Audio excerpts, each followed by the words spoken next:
Hello everyone, welcome to Anandam study classes. This is Kishan Anandam. बहुत बहुत स्वागत है आप लोगों का। और आज इस लेक्चर में बात करने वाले हैं हम लोग कोलिशन गवर्नमेंट और अलायंस के बारे में। अलायंस क्या होते हैं, कोलिशन गवर्नमेंट क्या होते हैं, क्या इन दोनों में कुछ डिफरेंसेस भी हैं आपके। अगर मैं ये टर्म की बात करूँ तो ये टर्म हमें 6 में भी, 7 में भी, 8 में भी, 9 में भी और 10 में भी मिलते रहते हैं। तो चलिए आज समझते हैं। आपके बहुत ही शॉर्ट वीडियो होगा, आप मेरे साथ अंत तक बने रहिए। लास्ट तक रहेगा तो आपको समझ में आ जाएगा, लास्ट तक आप रहेगा तो आपको समझ में आ जाएगा। तो आप मेरे साथ अंत तक बने रहिए। बहुत ही बेसिक आपका क्वेश्चन है ये, इसको बहुत ही शॉर्ट लेक्चर में हम लोग कंप्लीट करेंगे, बहुत ही शॉर्ट लेक्चर में। तो चलिए समझते हैं आपके कोलिशन गवर्नमेंट और अलायंस क्या होते हैं। चलिए स्टार्ट करते हैं और समझते हैं कोलिशन गवर्नमेंट और अलायंस में आपके क्या डिफरेंसेस है। अगर सिंपली मैं बात करूँ, डिफरेंसेस आपको जानना है किसी भी टॉपिक या टर्म के, तो क्या कि थोड़ा सा उन दोनों टॉपिक के बारे में आप थोड़ा सा डिटेल पढ़ लीजिए, तो आप खुद ना खुद आप डिफरेंसेस जनरेट कर सकते हो ऑफ कोर्स। तो सबसे पहले मैं बात करूँ कोलिशन गवर्नमेंट, यहाँ हम दोनों को समझ लेंगे। अगर दोनों को समझ लेंगे तो हमें पता चल जाएगा कि ये इसमें और इसमें क्या अंतर आ रहा है, डिफरेंसेस आ रहा है। तो कोलिशन गवर्नमेंट की मैं बात करूँ तो कोलिशन गवर्नमेंट क्या होता है, no single party gets the majority to form a government, two or more parties come together to form a coalition government. Coalition government नया नहीं है, इसको हमने 6 7 में भी नाम सुना है, हमें 10th में भी मिलता है। एज अ बात करें, हमें एक छोटा सा टर्म दिया रहता है और कीवर्ड्स के तौर पे हमें मिलता ही है। तो कोलिशन गवर्नमेंट क्या होता है, नो सिंगल पार्टी, यानी कोई भी सिंगल पार्टी क्या हो कि उसके पास मेजोरिटी नहीं है गवर्नमेंट फॉर्म करने के लिए, तो वो क्या करता है, आपके दूसरे पार्टीज के पास जाता है और वो दोनों साथ में मिल जाते हैं। यानी सिंगल पार्टी क्या करता है, उसके पास मेजोरिटी नहीं होता है गवर्नमेंट फॉर्म करने के लिए, क्योंकि गवर्नमेंट फॉर्म करने के लिए एक क्राइटेरिया होती है आपको कि यस इतनी सीट में से आपको इतना सीट लाना पड़ता है, तभी आप गवर्नमेंट फॉर्म करने के लिए एलिजिबल होंगे। तो अगर आप मेजोरिटी नहीं ला पा रहे हो, गवर्नमेंट फॉर्म करने लायक तक भी आप क्या कर सकते हो कि मैं आपके पास नहीं है वोट, तो आप गवर्नमेंट फॉर्म नहीं कर सकते। तो आप क्या करते हो, 2 या मोर पार्टीज के पास जाओगे और उनसे साथ में कह सकते हो कि कोलाइड हो जाओगे, साथ में मर्ज हो जाओगे और एक कोलिशन गवर्नमेंट फॉर्म किया जाता है। तो कोलिशन गवर्नमेंट इज नथिंग, क्या होता है, सिंगल पार्टी मेजोरिटी में नहीं आ पाता है तो क्या करता है, 2 या मोर पार्टी के पास come together and to form a coalition government.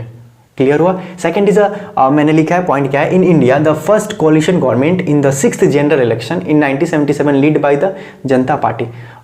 Simply अगर मैं बात करूँ एक वर्ड में तो आपका कह सकते हैं फर्स्ट कोलिशन गवर्नमेंट का फॉर्म हुआ था तो 1977 में हुआ था। उसको कौन लीड कर रहा था, जो जनता पार्टी है वो लीड कर रहा था आपका फर्स्ट कोलिशन गवर्नमेंट को। ओके, और मैंने यहाँ 6th जनरल इलेक्शन लिखा है, यानी वो 6th जनरल इलेक्शन था। अब जनरल इलेक्शन क्या होता है, जनरल इलेक्शन आफ्टर 5 years जो होता है हम लोग का इलेक्शन, उसको हम लोग जनरल इलेक्शन बोलते हैं। यानी 5 years का इंटरवल होता है ना, हम लोग कहते हैं कि 5 साल के बाद हम इनको हटा देंगे, हम गवर्नमेंट चेंज कर देंगे, तो वही जनरल इलेक्शन होता है आपका। और ये मैंने इलेक्शन पे भी आपका एक लेक्चर बनाया हुआ, अगर आपने नहीं देखा तो मेरे प्लेलिस्ट में जाकर आप पॉलिटिकल साइंस का मैंने नाम दिया है उस प्लेलिस्ट को, आप उसमें क्लिक कीजिएगा तो आपको सारे वीडियो दिखाई देंगे और आप देख सकते हैं जाकर।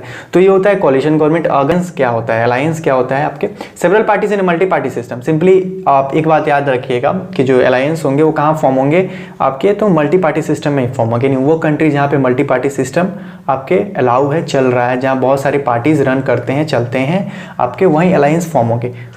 Several parties in a multi-party system join hands for the purpose of contesting election and winning power.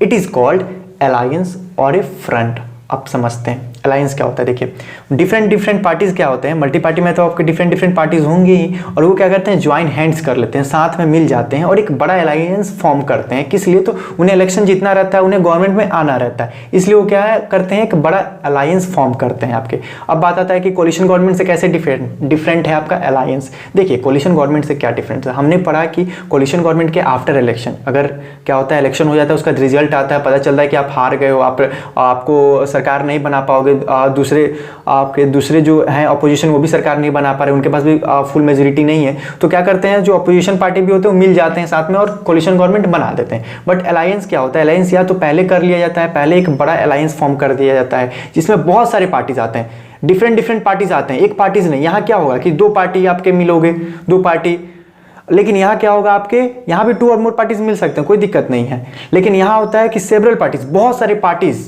से ही एक क्या करता है, एक अलायंस फॉर्म होता है, याद रखिएगा। बहुत सारे पार्टी से, सेवरल पार्टीज, आप इसमें मेंबरशिप होता है आपके, और ये भी दो होता है, एक प्रीपोल एक पोस्ट पोल होता है। मेरा नेक्स्ट जो लेक्चर होगा वो इस पे होगा। आप समझते हैं कि इंडिया में कितने मेजर अलायंसेस हैं आपके।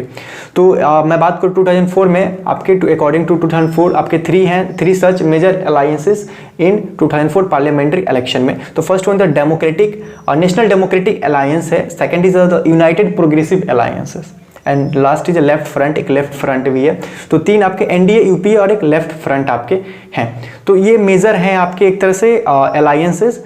तो आई होप आपको क्लियर हो गया होगा। नेक्स्ट जो लेक्चर होगा वो अलायंसेस पे ही होगा आपके, और प्रीपोल और एक पोस्ट पोल आता है, इसमें भी आपके 2 टाइप के, उस पर हम लोग बात करेंगे। आई होप आपको क्लियर हो गया हो कॉलिशन गवर्नमेंट और अलायंसेस में क्या डिफरेंसेस है। अगर आपको कोई कन्फ्यूजन हो रहा है तो आप मुझे कॉमेंट कर सकते हो।